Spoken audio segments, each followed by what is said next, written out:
So a buddy of mine recommended this anime after I described my love of most things cute, and I bought it on DVD. The synopsis describes a bizarre classroom where the teacher is an 11-year-old girl with a pet talking rabbit, and the students are all quirky in their own right.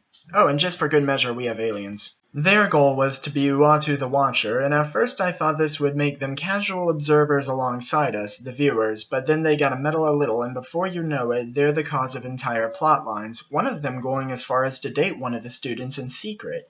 Yet those aliens were not the protagonists or mascot characters. One might assume Becky herself is the sole protagonist or mascot, but things are rarely told from her perspective, so of course she isn't the protagonist. The depressed talking rabbit had slightly more story told from his perspective, but is still definitively mascot.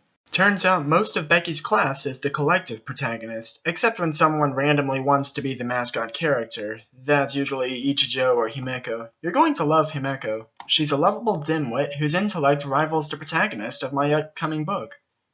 Why do you ask me such hard questions? Let me tell you a story. It was my first year of high school, and I didn't tell my parents that it was a half day of school because I forgot it was a half day. So when I got home and no one was there, I sat down with the garage against my back. The birds were singing, the sun was shining. My dad's truck pulled into the driveway. He got out. He was wearing a dress. How you reacted to that is how you will react to Poni Pani Dash. It is precisely that level of random.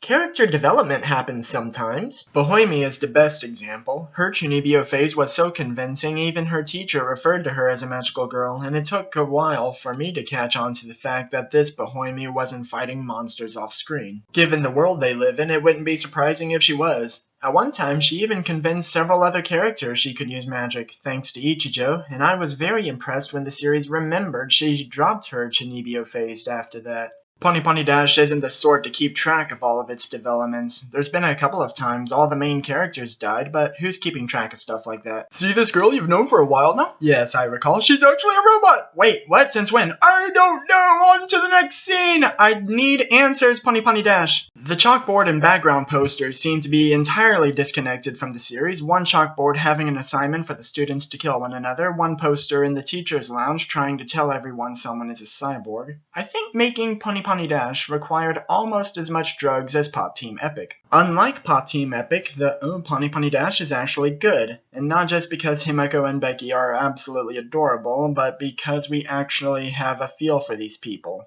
We are given the power to confirm or deny whether the characters act in harmony with their personalities. It's not just a haze of memes with no connection.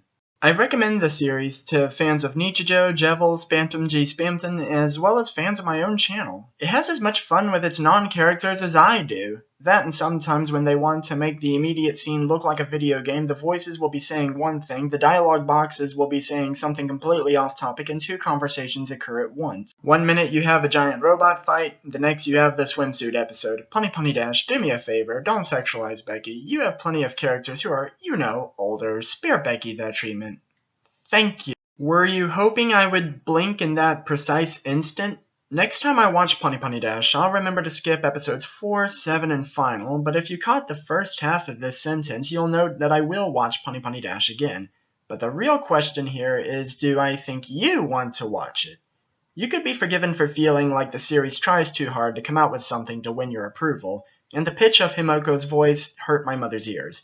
But my friend was left with a feeling of parting with old friends at the end, something I know well from GJ Boo and Gochimon wa Sagadezuka. I enjoyed the show, but I didn't get the same feeling. Don't know why.